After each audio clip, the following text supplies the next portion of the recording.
Assalamualaikum warahmatullahi wabarakatuh. Perkenalkan, saya Yuga Presta Ramadan, NIM D400190044 dari kelas B, ingin mempresentasikan UAS Praktikum Teknik Tenaga Listrik. Prinsip kerja.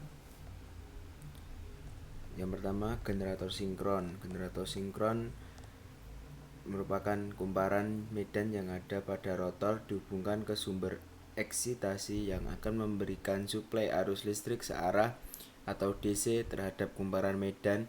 Dengan adanya arus arah yang mengalir lewat kumparan medan, maka akan menimbulkan fluks. Penggerak mula pada generator yang sudah terkoppel dengan rotor segera dioperasikan sehingga rotor berputar pada kecepatan nominalnya.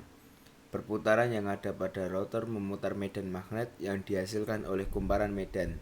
Medan putar yang dihasilkan rotor diinduksikan pada kumparan jangkar sehingga kumparan jangkar yang ada pada stator menghasilkan fluks magnetik.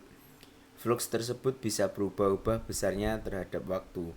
Perubahan fluks tersebut menimbulkan GGR induksi pada ujung kumparan. Yang kedua, generator asinkron. Prinsip kerja generator asinkron yaitu berdasarkan induksi elektromagnetik setelah rotor diputar oleh penggerak mula atau prime mover. Dengan demikian, kutub-kutub di dalam rotor akan berputar. Jika kumparan kutub diberi arus, maka pada permukaan kutub akan menimbulkan medan magnet atau garis gaya flux yang berputar dengan kecepatan yang sama dengan perputaran kutub. Garis-garis gaya flux yang berputar tersebut akan memotong kumparan jangkar yang ada di stator sehingga pada kumparan jangkar tersebut timbul EMF atau GGL tegangan induksi. Ketika mesin berfungsi sebagai motor, kumparan stator diberi tegangan 3 pasa sehingga akan timbul medan putar dengan kecepatan sinkron. Namun jika motor berfungsi sebagai generator, pada rotor motor diputar oleh sumber penggerak dengan kecepatan lebih besar daripada kecepatan sinkronnya. Bila suatu konduktor yang berputar di dalam medan magnet atau kumparan stator akan membangkitkan tegangan. Yang kedua, komponen generator sinkron. Yang pertama, rotor. Pada generator sinkron, arus DC diterapkan pada lilitan rotor untuk menghasilkan medan magnet rotor. Rotor generator diputar oleh prime mover menghasilkan medan magnet berputar pada mesin. Medan magnet putar ini menginduksi tegangan 3 fasa pada kumparan stator generator. Rotor pada generator sinkron pada dasarnya adalah sebuah elektromagnet yang besar. Yang kedua, stator. Stator atau armatur adalah bagian generator yang berfungsi sebagai tempat untuk menerima induksi magnet dari rotor. Arus AC yang menuju ke beban disalurkan melalui armatur. Komponen ini berbentuk rangka silinder dengan lilitan kawat konduktor yang sangat banyak. Armatur selalu diam atau tidak bergerak. Oleh karena itu, komponen ini juga disebut dengan stator. Lilitan armatur generator dalam W dan titik netral dihubungkan ke tanah. Generator asinkron mempunyai komponen yang pertama, 1. Rotor generator asinkron 3 pasa dapat dibedakan menjadi 2 jenis, yaitu rotor sangkar atau squirrel cage rotor dan rotor belitan one rotor. Rotor sangkar terdiri dari susunan batang konduktor yang dibentangkan ke dalam slot-slot yang terdapat pada permukaan rotor dan tiap-tiap ujungnya dihubung singkat dengan menggunakan sorting rings. Yang kedua, ada stator. Komponen stator adalah bagian terluar dari generator yang merupakan bagian yang diam dan mengalirkan arus. Stator terdiri dari atas tumpukan laminasi inti yang memiliki alur yang menjadi tempat kumparan dililitkan yang berbentuk silindris. Alur pada tumpukan laminasi inti dibentuk dari lembaran kertas. Tiap elemen laminasi inti dibentuk dari lembaran besi. Tiap lembaran besi tersebut memiliki beberapa alur dan beberapa lubang pengikat untuk menyatukan inti belitan stator yang telah dilekatkan pada cangkang luar untuk generator asinkron 3 pasa. Analisa rangkaian star delta. Analisa rangkaian star delta. Rangkaian star delta atau bintang segitiga adalah salah satu sistem starter elektromotor 3 fase yang bertujuan untuk meminimalkan lonjakan arus yang terjadi saat elektromotor dioperasikan atau starting. Pada hubung ini, kumparan pada sisi primer dirangkai secara bintang dan sisi sekundernya dirangkai secara delta.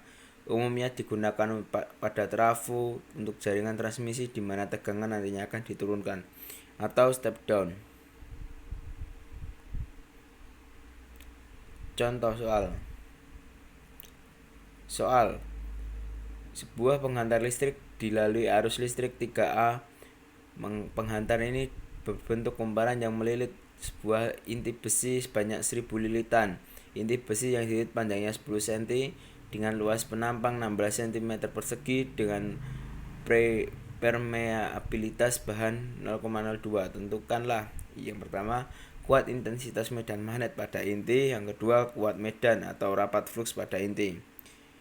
Dari data soal diketahui bahwa I ada 3 ampere, kemudian L 10 cm, N 1000 lilit, A 16 cm persegi atau 0,0016 meter persegi, kemudian permeabilitas 0,02. Bisa dilihat H sama dengan N kali I per L, F sama dengan F per L. Maka diketahui H tersebut 30.000. Kemudian untuk soal yang B, 0,02 didapat dari permeabilitas 0 kali H sama dengan 600 T. Kemudian soal C, 600 kali 0,0016 sama dengan 0,96 Wb.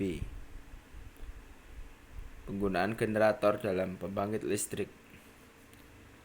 Yang pertama, PLTA. Generator digerakkan oleh tenaga air. Air ini ditampung pada sebuah dam dan dialirkan melalui pipa ke turbin generator untuk memutar turbin tersebut sehingga rotor generator berputar. Akibat perputaran rotor pada generator ini, maka timbul tegangan pada kumparan jangkar. Yang kedua, PLTU. Generator digerakkan oleh tenaga uap air yang dipanaskan dengan bahan bakar batu bara. Uap air yang dihasilkan dialirkan dengan tekanan yang tinggi untuk memutar turbin generator. Yang ketiga, PLTN. Zat radioaktif atau bahan nuklir digunakan sebagai bahan bakar untuk menghasilkan energi panas yang besar.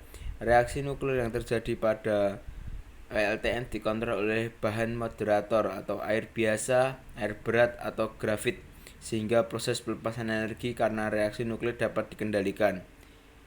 Yang keempat ada PLTA, pembentuk pembangkit listrik tenaga angin. Kincir angin dihubungkan ke turbin generator. Ketika kincir berputar di tiup angin, turbin juga ikut berputar dan menggerakkan rotor generator sehingga menghasilkan energi listrik pada kumparan jangkar generator.